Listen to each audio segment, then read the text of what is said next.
কওমি মাদ্রাসা থেকে যারা ফারিগ হয়েছেন, শিক্ষা নিয়েছেন, সেই মাদ্রাসাগুলো বন্ধ করে দেওয়া হবে আর মসজিদ থেকে তাদেরকে বিদায় দিয়ে দেওয়া হবে। মাদের দৃষ্টি এখন মুক্ত নূতন বাংলাদেশের দিকে, পরিবর্তনের বাংলাদেশের দিকে। রাজনীতিতে দেশকে চ্যাম্পিয়ন বানিয়েছে, ডুবিয়ে দিয়েছে। ওই রাজনীতিকে আমরা লাল কার্ড দেখাতে চাই। আপনারা প্রস্তুত? আলহামদুলিল্লাহ। আমাদের কাছে হিন্দু, মুসলমান, বৌদ্ধ, খ্রিস্টান সবাই সমান। এই আসমানের ছাদের নিচে আর এই জমিনের বিছানার উপরে বাংলাদেশে যারা বসবাস করবে, আমরা তাদের সকলের সমান অধিকার নিশ্চিত করতে বদ্ধপরিকর। আপনারা আমাদের জন্য দোয়া করবেন। ইনশাআল্লাহ এই কাজে আমরা এগিয়ে যাব, কেউ বাধা দিয়ে আমাদেরকে আটকাতে পারবেন না। বিভিন্ন জায়গায় আমরা মাথা গরম হালত দেখতে পাচ্ছি। শীতের দিনে মাথা গরম করলে চৈত্র মাসে কি করবেন আপনারা? একটু মাথাটা ঠান্ডা রাখেন, একটু জুলাই যোদ্ধাদেরকে সম্মান করুন, এতগুলা শহীদের প্রতি একটু শ্রদ্ধা প্রদর্শন করুন। আবাল বৃদ্ধ বনিতা জীবনের ঝুঁকি নিয়ে গুলির সামনে বুক পেতে যারা দিয়েছিল, তাদেরকে একটু সম্মান করুন। সেই সম্মানটা করলে মাথা গরমের কোনো সুযোগ নেই।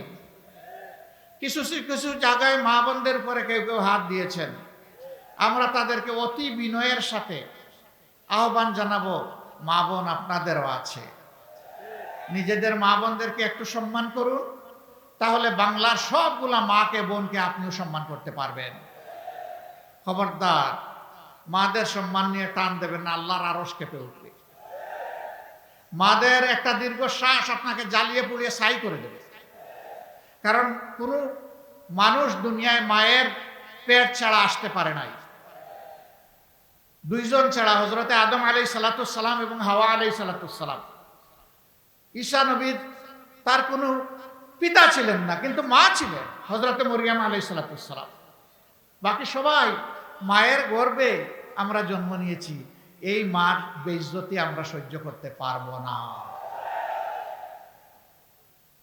আমার ভাই রেজাউল করিম, আমার ভাই শহীদ শরীফ উসমান হাদি, কি দোষ ছিল তাদের?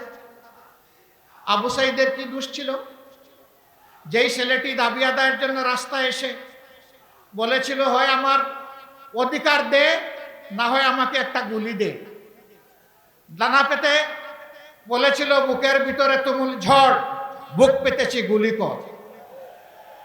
1, 2, 3 গুলি করেছে। আবু সাইদ দৌড় দেয়নি, কারণ বীরেরা পালায় না।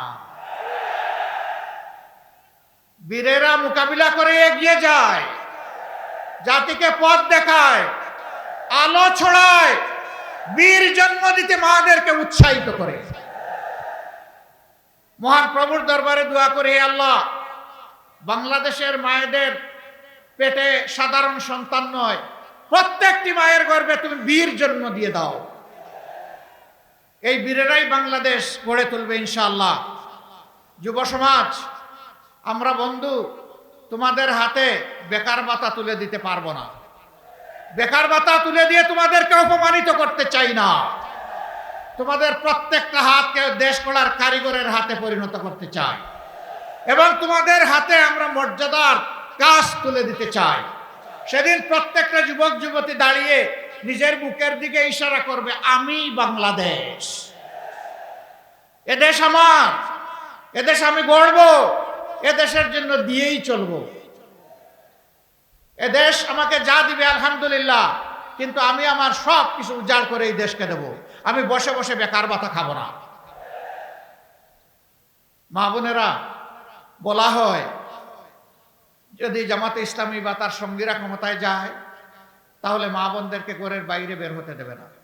আমাদের মা বোন আছে না? আমার স্ত্রী কন্যা আছে না? অবশ্যই আছে, আমাদের সকলের আছে। তারা কি ঘরেই বসে আছে, নাকি কিছু দুনিয়ার সাথে অনেক কিছুতে অবদান রাখে? অবশ্যই অবদান রাখে।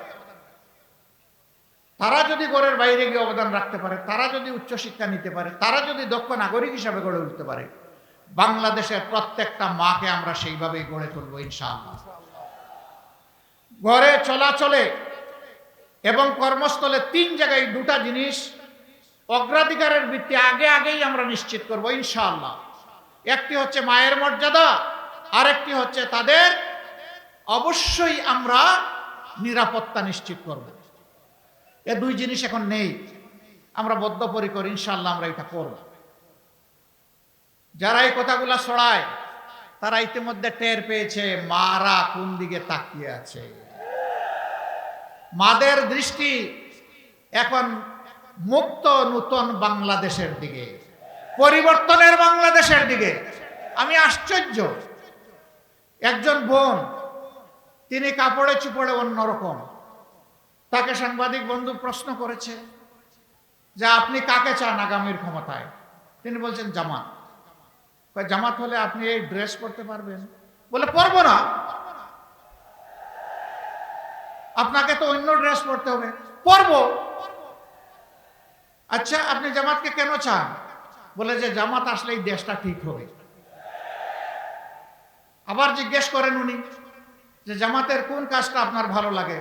কয় জামাতই আমার ভালো লাগে, হোলসাম, পুরাটা, আলাদা কিছু না। আমরা মায়েদের প্রতি গভীর কৃতজ্ঞতা জানাই। এই যে মায়েরা আমাদেরকে এইভাবে তাদের হৃদয়ে জায়গা করে দিয়েছেন, তাদের এই যে দোয়াটা, এটা আমাদের শক্তি। ইনশাআল্লাহ আপনাদের এই আস্থার প্রতিদান দেওয়ার জন্য আমরা লড়ে যাব ইনশাআল্লাহ। আলিম উলামার ব্যাপারে একটা কথা ছড়ানো হচ্ছে, জামাত ক্ষমতায় গেলে কওমি মাদ্রাসা থেকে যারা ফারিগ হয়েছেন, শিক্ষা নিয়েছেন, সেই মাদ্রাসাগুলো বন্ধ করে দেওয়া হবে আর মসজিদ থেকে তাদেরকে বিদায় দিয়ে দেওয়া হবে। এটা জগতের একটা জঘন্য মিথ্যাচার। কওমি মাদ্রাসা আমাদের হৃদয়, আমাদের কলিজা। ইসলামী শিক্ষা মূলত তারাই এখন ধরে রেখেছেন। আমরা কথায় নয়, কাজে প্রমাণ করব কওমি মাদ্রাসা মানেই আমাদের কলিজা ইনশাআল্লাহ। যারা ভয় দেখায় তারা মতলববাজ। আমরা আশা করি তাদের এই মতলব সবাই বুঝেন। সম্মানিত ভাইয়েরা, আজকে আর কথা বাড়াবো না। ন্যায় ইনসাফের বাংলাদেশ গড়ার জন্য আমরা এখানেই 11টি দল ঐক্যবদ্ধ হয়েছি। আমরা চাচ্ছি ঐক্যবদ্ধ বাংলাদেশ। এ জাতিকে আমরা আর বিভক্ত করতে চাই না। আমরা জাতিকে ঐক্যবদ্ধ করেই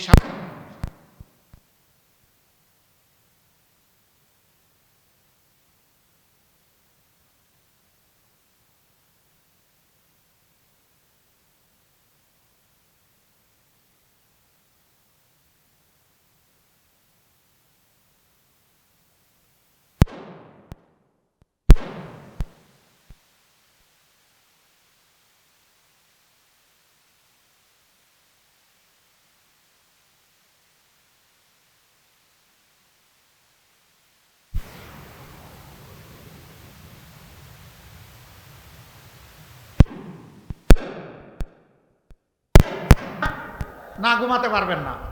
ঘরে ফিরেই ভালো করে ওযু করবেন, 2 রাকাত নামাজের জন্য 4টা সেজদায় কেঁদে কেঁদে আল্লাহর দরবারে শুকরিয়া আদায় করবেন।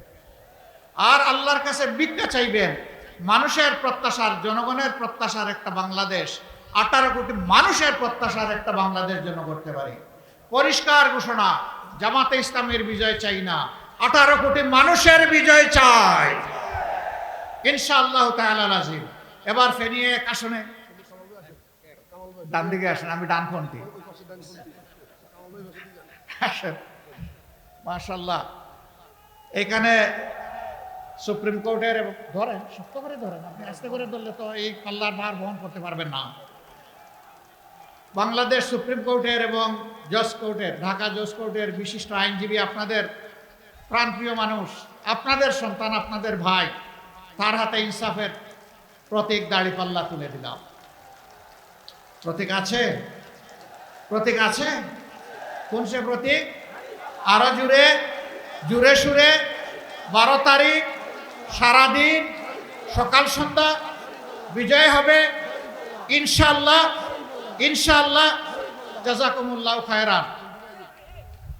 এরপরে ফেনী 2 আসন, এটা সম্ভবত সদরের আসন না? আচ্ছা, দেখেন ঈগল কিভাবে আকাশে উঠতে চায়। ধরো, শক্ত করে ধরো ভাই। ইগলকে ছাড়িও না, ধরো। এই ইগলই এখানে দাড়ি পাল্লা, এই ইগল এখানে ছাতা, এই ইগল এখানে দেয়ালগড়ি, এই ইগল এখানে রিক্সা, এই ইগল এখানে বই, এই ইগল এখানে ফুলকলি। 11 দলের যত প্রতীক আছে সব এই ইগলের সাথে আছে। আপনারা আছেন? কোন সে প্রতীক? কোন সে প্রতীক? আরো জুড়ে 12 তারিখ বিজয় হবে ইনশাআল্লাহ। জাযাকুমুল্লাহু খায়রা। এরপরে ফেনী 3। ধরো, শক্ত করে ধরো, পিছনের মতো দাঁড়াইও না, বীরের মতো হাত তুলে। আরে ভাই, প্রতীকটা কি? আরো জুড়ে, আরো জুড়ে। ইনশাআল্লাহ 12 তারিখ বিজয় হবে ইনশাআল্লাহ। 12 তারিখ সকাল সন্ধ্যা মা বোনেরা, ভাই পিতারা সবাই মিলে ইনশাআল্লাহ। মাশাআল্লাহ, আলহামদুলিল্লাহ আপনাদের রেসপন্সের জন্য। এবার বিদায় নেব। বিদায় নেওয়ার আগে আসুন মহান আল্লাহ তাআলার শুকরিয়া আদায় করে আওয়াজ তুলি, লিল্লাহি তাকবীর, লিল্লাহি তাকবীর। ইনকিলাব, ইনকিলাব, ইনকিলাব, ইনকিলাব, ইনকিলাব জিন্দাবাদ। আসসালামু আলাইকুম ওয়া রাহমাতুল্লাহ।